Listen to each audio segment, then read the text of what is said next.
Hello everyone. Welcome to the active listening and learning for Orca Sound Detection.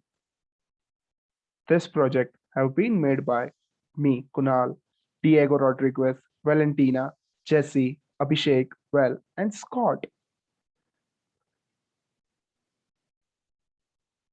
Introduction. The southern resident killer whales are in danger of extinction, and the current bioacoustic methods used to detect and study them are quite inefficient. The reason being, first, it is very costly to label the orca calls. Second, it is a time-consuming process. Despite of having a lot of sounds, it takes very large amount of time for bioacousticians to sit and label each and every sound, whether they contain orca calls or not. Therefore, in order to solve this problem, we have built an active learning system to leverage vast streams of passive acoustic data collected by the hydrophones. The system uses machine learning to predict when southern resident killer whale calls are heard and allows users to validate model predictions. This system would allow only the uncertain samples to be passed to the bioacousticians for labeling rather than passing the entire samples. The process then iteratively increases the size of the training set and also engages community scientists in the annotation process. The next step is the methodology, where we would see what are the different stages that we took. First stage is pre-processing stage. In this stage, the audio clips are broken down into defined chunks and then converted to spectrograms. Model building stage. In this stage, we tested different models. We tried to build our own CNN model, and we also tested various pre-trained models. The third stage is the training stage. In this stage, we are going to train our model on the pre-processed spectrograms generated from the stage one. And the fourth is the active learning stage, where we would label the unseen dataset and query the experts if the sample is uncertain.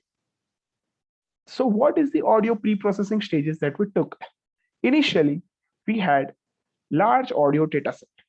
From this audio dataset, we extracted 3 seconds of audio on one hand, which contained call, on the other hand, it did not contain call, but had some noise or the sound in the ocean. Then we applied PCEN and wavelet denoising to this, and then the male spectrograms generated after applying these methods were saved and being used by the models. The reason for applying PCEN and wavelet denoising was that when CNN model trained on this spectrograms generated after applying PCEN and wavelet denoising gave a higher accuracy as compared to the ones that were not applied PCEN and wavelet denoising. The next step would be the active learning algorithm. We currently have used the uncertainty sampling technique.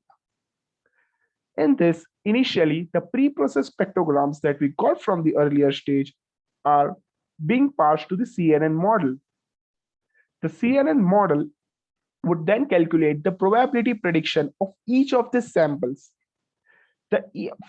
Based on the probability prediction being calculated of each of the samples, this would decide whether the samples would be passed to the labeler or they would be gone directly for the next sample. If the probability prediction is between 0.1 to 0.9, those samples would be passed to the labelers for labeling. The samples would be passed such that the ones closer to 0.5 would be passed first, and then the ones that are closer to 0.6, 0.7, and likely 0.4, 0.3, 0.2, 0.1. It means that the probability of sample being predicted that its accuracy is 0.5 is something that the model is very much confused about, and it needs to be passed to the bioacousticians for labeling. However, the probability of the samples that is above 0.9, such as 0.95, or below 0.1, such as 0.035, is something that the model is quite sure about, that this is a call or this is a no call. And therefore, these are not the ones that are to be passed to the bioacousticians. This The samples that have been labeled by the bioacousticians are being used by the model to train again. The model then retrains itself and then performs predictions on the test dataset to compare the result of how much accuracy have we increased. Let's take a look at how much accuracy did we increase by training 176 samples, out of which 37 were uncertain. So we have currently increased an accuracy of 1% by increasing by using the 37 uncertain samples.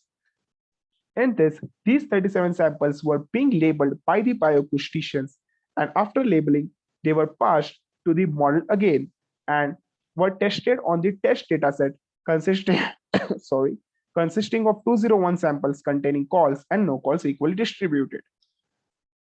Now let's take a look at the demo of the OrcaAL workflow. This was built by Diego Rodriguez, and I am sure that you are fascinated by the website.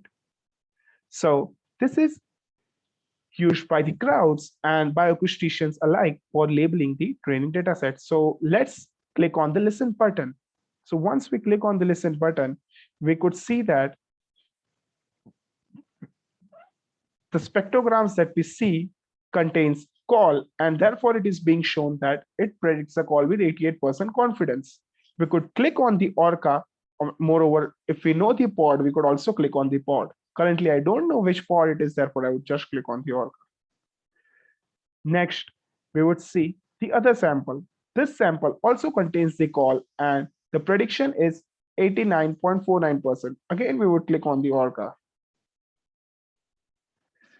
So this is the third sample where the prediction is 89.51%, and this is also an Orca call. The last one is 89.56, and which is also an Orca call. And so this is the last one. Yeah, sorry.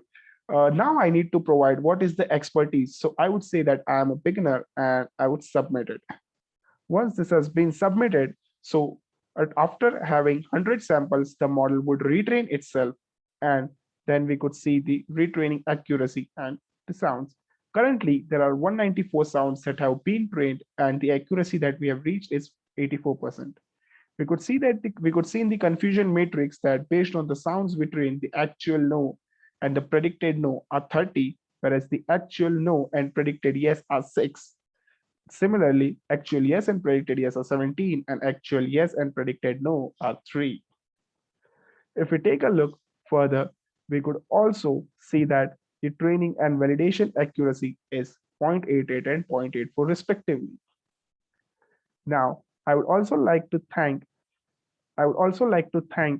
various contributors: Google Summer of Code, University of Washington, eScience Institute, Axiom Data Science, Beambridge, North Gulf Oceanic Society, and the Orca Sound open source community, volunteers, hackers, Amazon's 10 credit startup for helping us in this process. A very big thank you to you guys, and thank you so much. Bye-bye.